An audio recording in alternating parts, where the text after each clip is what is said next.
কৃষ্ণনগরের একদম middle point Krishnanagar post office মোড়ে হঠাৎ করে একদিকে রাস্তা ওয়ান ওয়ে করে দেওয়া হয়েছে এবং তাতে অনেকেরই অসুবিধা হচ্ছে। তারা মুখে কিছু বলছেন, অনেকে সহ্য করছেন বা অনেকে প্রোটেস্ট করছেন। কি বলবেন?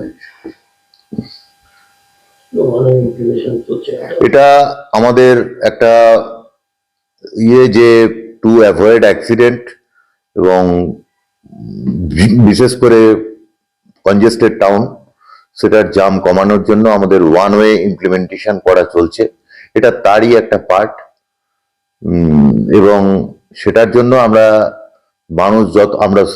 পর্যাপ্ত পরিমাণে আমাদের পুলিশ ফোর্স, ট্রাফিকের সিভিক আমরা করেছি এবং আমরাও জনগণের সাহায্য চাই যে যাতে এইটা ওয়ান ওয়ে যে আমরা ইমপ্লিমেন্টেশন করছি এটা যেন সফলভাবে চলে, যাতে আমাদের অন্তত অন্যান্য মানুষের দাবির ভিত্তিতেই আমরা এটা করেছি যেন এইটুকু ইমপ্লিমেন্ট হয়।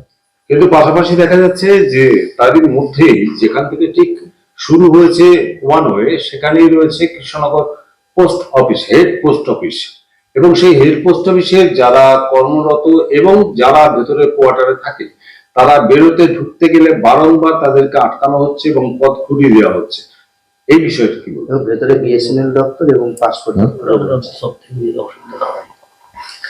এটা আমাদের ওখানে যারা ট্রাফিকের ডিউটি থাকে আমরা তাদেরকে বলে দেবো এই প্রবলেমটা আমি সলভ করার জন্য, কারণ ইনহেভিটেন্স এর ব্যাপার আমরা নিশ্চয়ই দেখবো, আমরা এটা সলভ করার জন্য আমি বলে দেবো। এই ওয়ান ওয়ে এর মধ্যে যেই ব্যবস্থাটা করেছে সেখানে দেখা যাচ্ছে যে অ্যাম্বুলেন্সকে আটকানো হচ্ছে।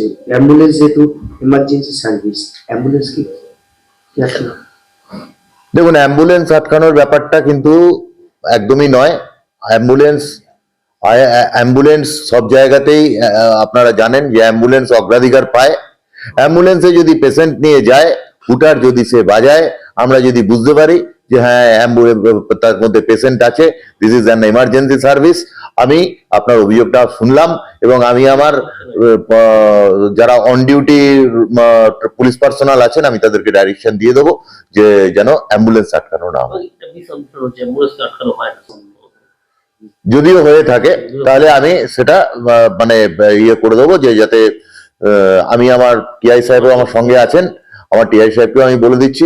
অ্যাপার্ট ফ্রম দ্যাট আমি আমার পুরো জেলাতেই আমি এটা ইমপ্লিমেন্ট করার চেষ্টা করব যে ট্রাফিক যেন অ্যাম্বুলেন্সকে না আটকায়, ওয়ান ওয়ে হোক, টু ওয়ে হোক, যেখানেই হোক আমাদের ট্রাফিক যেন অ্যাম্বুলেন্সকে না আটকায়। আরেকটা ব্যাপার আমি বলে দিই আপনাদের জনগণের অবগতির জন্যে, যে আমাদের এখানকার not only here, all over India, এটা ইন্ডিয়ার ভারতবর্ষের একটা প্রবলেম যে আমরা ট্রাফিক আইনটা খুব ভালোভাবে করতে চাই না, যখন মানতে চাই না।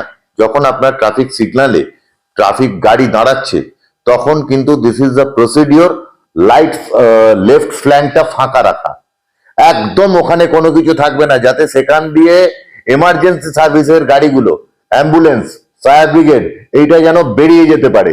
কিন্তু দেখা যায় যে সাধারণ পাবলিক গাড়ি দুটো ডবল ওয়ে লাইন করে ওই জায়গাটা জাম করে দেয়। এই কারণের জন্য অ্যাম্বুলেন্স অনেক সময় পেছনে দাঁড়িয়ে পড়ে। এটাও আপনাদের মাধ্যমে আমি জনগণকে সচেতন করতে চাই যে আপনারা যখন রাস্তায় গাড়ি ড্রাইভ করছেন, you please maintain the right blank, যাতে অ্যাম্বুলেন্স, ফায়ার সার্ভিস, এই এমার্জেন্সি সার্ভিসের গাড়িগুলো যেন ওই রাস্তা দিয়ে স্মুথলি পাস করতে পারে।